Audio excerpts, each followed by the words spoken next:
And well, I don't know, maybe a couple, two and a half years, something like that. I've been doing shows for Bobby, and I don't know, and Bobby could tell you better if he called or they called him and he suggested whatever. WCW was looking for somebody over Dayton Hair Arena, and so Paul Orndorff was the one that was getting people sent in on it. Listen here, Mark. And so Bobby's talking to Paul Orndorff, whatever. Bobby suggested me. I've been working for him, whatever, and I could go up there. And they were going to do Monday Nitro, and they also were doing that NWO black and white before anybody was in the building. Yeah. So Paul Orndorff calls me on the phone, and he says, you know, we got Nitro coming up in Dayton Hair Arena. I want to know if you'd be interested in doing the show. Well, I was told by a few of the guys that have been in the business for a little bit, they said, well, don't go out there and just do those matches where they just eat you up, because that's all the guys will ever want. They'll never think any more of you.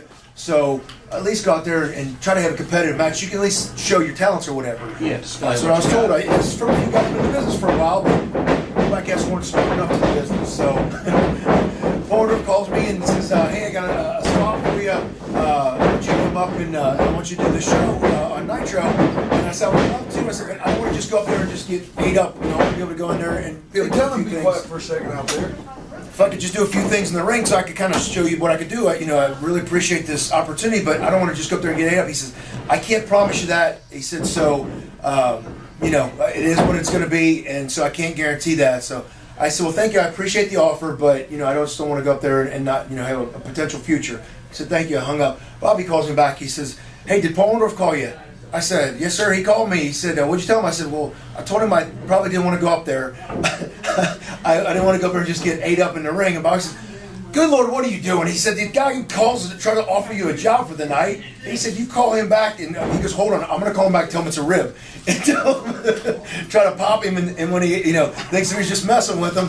And so I guess Bobby must have called Paul and started laughing. I can imagine the phone calls like, Paul, was that funny or what? And Paul's like, you're something, Bobby. He said, call Paul and say, yes, sir, I would like to be there. What time do I need to be there? So I called Paul immediately back. I said, Paul, what time do I need to be there? And whatever you need me to do, I'll be more than glad and happy to do. Absolutely, yeah.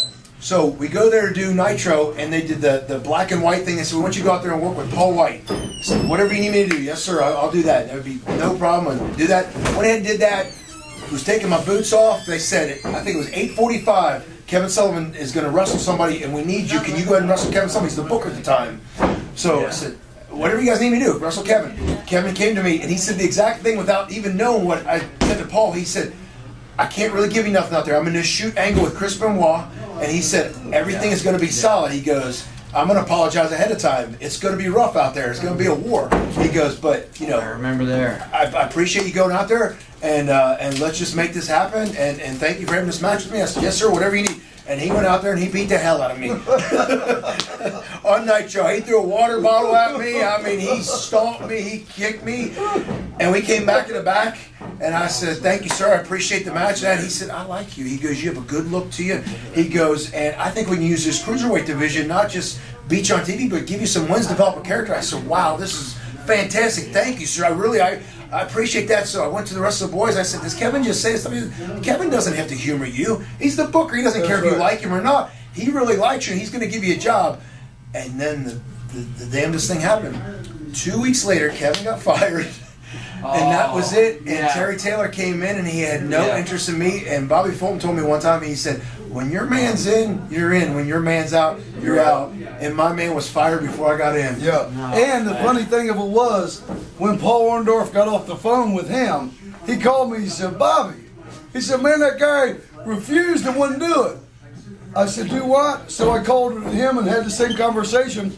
So I called Paul. I said, listen, Paul, Sean didn't believe it was you. He didn't think you were really Paul Orndorff. He just was so in awe that you called him. I said, call him back. I'm sure he'll want to do whatever you want. And then he called him back, and then there you go. Yeah. So, but you're exactly right, man. That was so funny, as a matter of fact, that happened. Because Paul said, man, this guy said, no, I ain't coming. I don't want a job. He said, Bobby. I said, hold on, man, let me call him. It had to sound like a rib. Oh, yeah. I said, Paul, he didn't believe it was you. Yeah, because who else would turn it down? Yeah, man. That's funny. And Bobby it was not even out of in his hands. I mean, he was this close. I was going to get a job. I was going to get me a job in WCW. Yes, and sir. Kevin liked me, and That's everything what it was takes. good. But You have to be even like my brother George. I took him down, and with the WWE, Kurt Angle was wrestling in dark matches. So I went down to the WWE or F or whatever it was, and I said, man, why don't you give my brother a shot? And they said, well, why don't you bring him down? So he was in Charlotte. So I brought him, called him up. I said, get down here, George. So he went out, and he met Kurt Angle. And George was going to Japan then, and Kurt Angle said, look, I already got a job. Whatever you want to do, we'll do. And they went out there, and they had a real good match. But then Terry Taylor, I think, told me, he said, and somebody else, maybe Jim Cornette, Bobby, there's no one really at the table pushing for your brother. Do you understand? You have to have a twinkle in somebody's eye, which what you have with Kevin Sullivan. He knew you was a hard worker, good wrestler. He knew you was willing to do whatever it took for the wrestling business. Going to give you a job. And it was the same thing with the Fantastics, us, or anybody else. If that person liked you, then you were in. If your person's gone, then you're out. And you're exactly right, man. remember, like it was You yesterday. had all the attributes to be a star, good-looking guy. You know what I mean? You liked the business, worked hard, and that's what it's all about, you know. But it's the truth. That's funny, man. Just talk about that. That is funny.